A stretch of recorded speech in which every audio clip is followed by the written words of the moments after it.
Good evening, everyone. My name is Emilia, and I will have a pleasure to run today's webinar, which is dedicated to the topic of communication in a multicultural environment. Before I'm going to share with you even the goal and the agenda of our meeting, probably I need to start with some technical aspects. So I need just to be 100% sure that I'm well heard and you can see me. You can, of course, see the good quality of today's meeting. So please let me know you have that kind of the possibility to share your opinion, your remarks on chat. So please let me know if everything is okay. You can hear me, you can see me, and then I will know that I can continue with the meeting. So I'm just having a look at the chat to check if everything is okay. I can see that there is some comment coming. I also, yes, great. Thank you very much for that information. I believe that still some of you will be connecting because I see for the very beginning the limited amount of participants, but I believe that the further of you are going to join in a second. Then, coming back to the topic of our today's meeting, if it is about the goal of that webinar, um, I would probably say that we're going to concentrate on understanding better what particular aspects of international communication can be quite difficult and quite challenging in a daily routine. For that purpose, I decided to choose some significant aspects of communication, which, in my personal opinion, can again be quite challenging if we talk about the daily routine, the daily communication, and collaboration. I thought that probably it would be really beneficial for us today to concentrate and especially on the topic of hierarchical and non-hierarchical structures, because it is something what can really make our communication, especially again if we talk about international environment, it can be something really challenging. So it will be our main point of focus. But of course, apart from that, we're going to discuss some further aspects connected with the challenges that we can face on a daily basis if we work and if we live in international environment.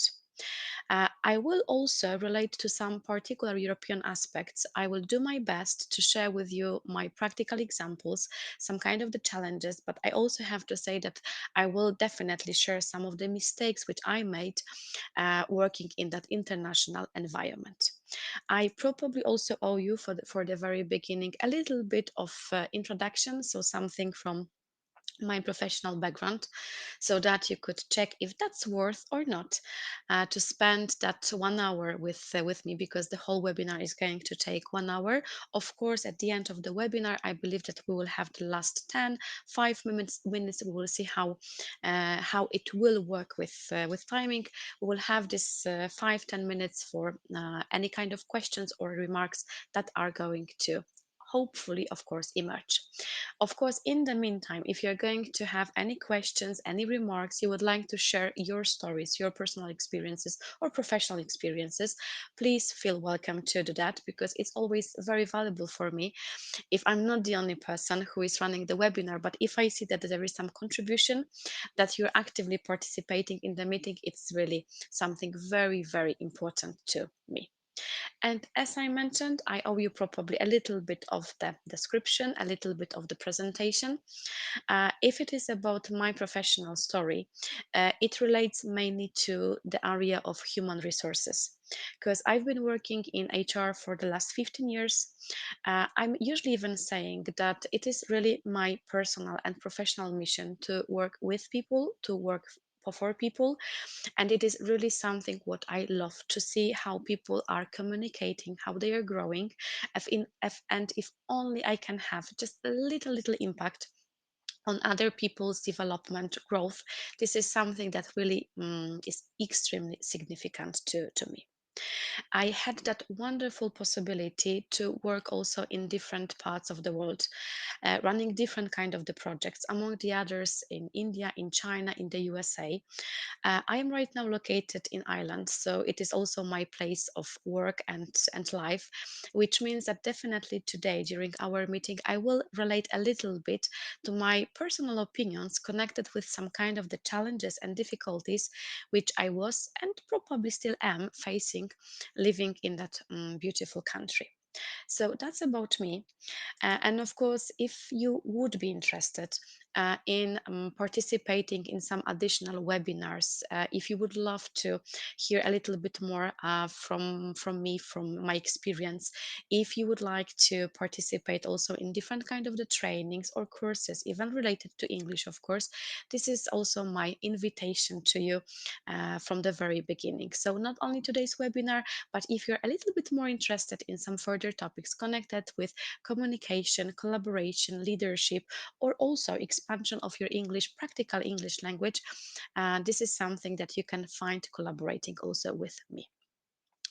And I will start today with the challenges, which I believe can be quite critical, but on the other hand, of course, still possible to be managed if it is about the international collaboration.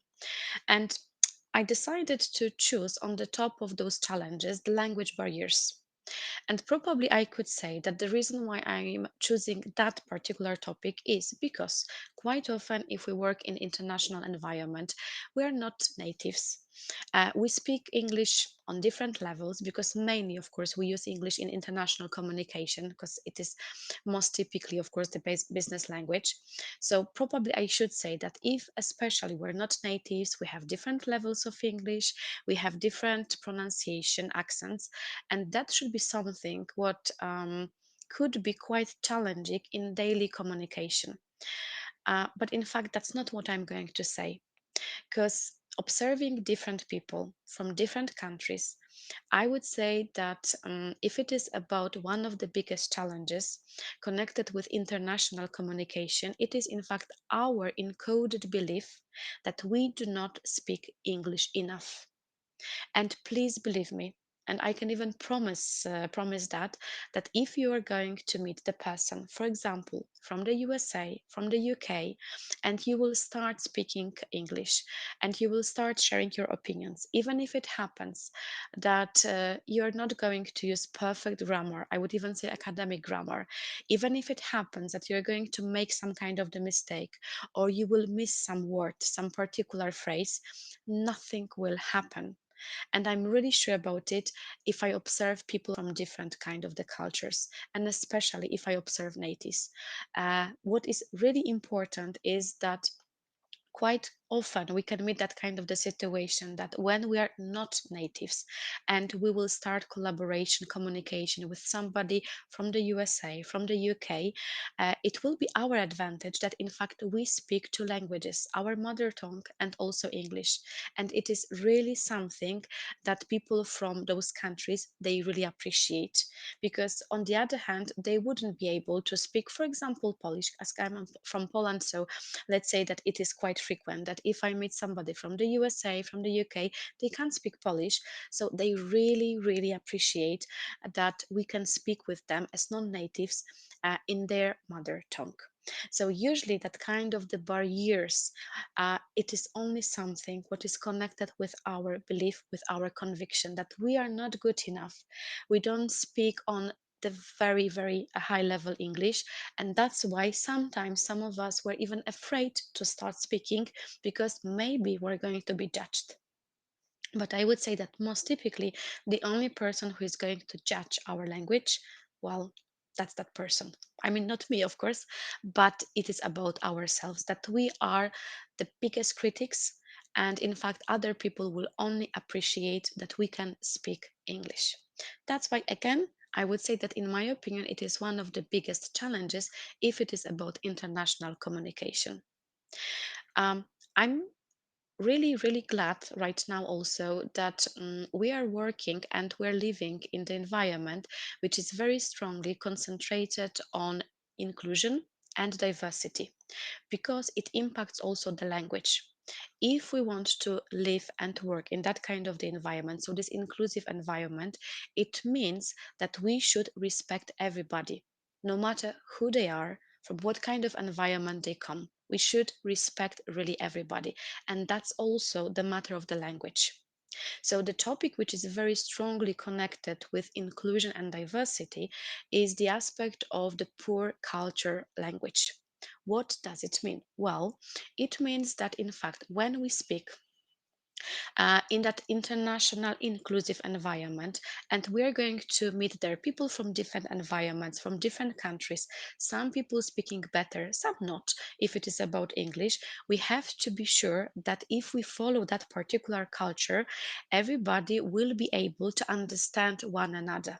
And it means that if there will be the person coming from the USA, from the UK, from Australia, those people, because of the fact that they are natives, they should adjust, they should tailor their language to the audience.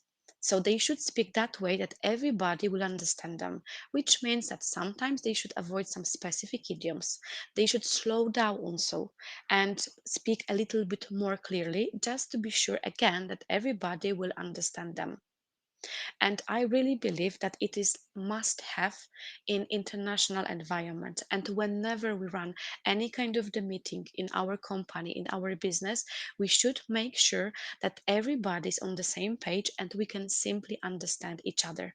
And on the other hand, of course, there is nothing wrong if I am going to say during the meeting, I'm so sorry, I really don't understand you. Can you clarify that? Can you explain? Because I'm simply not able to follow. There is nothing wrong in that.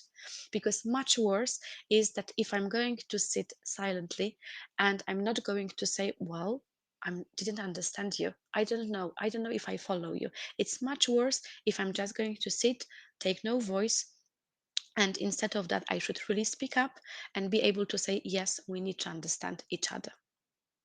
Another thing which also, in my opinion, is quite specific when we talk about international communication, that's the topic of context. Depending on the culture, in some countries, in some cultures, it will be pretty obvious that when we want to communicate, we will very directly say what we want and what we need. So even if we want to share some negative information, even if we want to criticize somebody, of course, in constructive way, we can do it in direct way. But there are also specific cultures, I would say especially, of course, Asian cultures, where it is not going to be welcome and it is not going to be polite if I'm going to criticize somebody, if I'm going to directly tell to somebody, no, I do not appreciate it. And that's the matter of the context. In some cultures, I already mentioned the Asian cultures, it is going to work this way that I have to read between the lines. So even if somebody is going to tell me, well, I'm going to see what I can do for you, I should understand from that kind of the message that this person is trying to tell me that most probably something what I expect from that person is impossible. But telling to me directly, no, I'm not going to do it. No, it is impossible. For some countries, for some cultures, it is going to be too impolite to do it so directly. And if you let me, I will tell you or I will share with you some of the stories which I personally experienced. Maybe even not the story, but rather the mistake which I made in the past, which was connected with that difference between the context of the culture and, of course, the Asian cultures. I remember that several years ago, I was traveling to China and I was supposed to execute some audit. And I invited to that audit also the HR manager from the Chinese division. So we were supposed to go together to some external provider. And at that external provider, we were supposed to check some documentation. So we went there.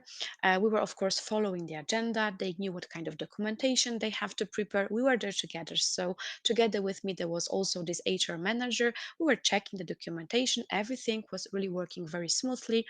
I shared with them also the feedback that really everything is prepared in a very accurate way. And I still remember that we were supposed to finish our meeting at 2 p.m. But somehow, because of the fact that everything was so well prepared and so well managed, I could see that most probably we're going to finish a little bit earlier. And when I was checking the time, it was in fact midday. Everybody was already like walking around. I could understand that, of course, this is the lunchtime, but checking the time, I thought, in fact, I'm probably going to finish in around half of the hour. So it doesn't make sense for me to go for lunch right now because I will just finish with all this documentation which I want to go through.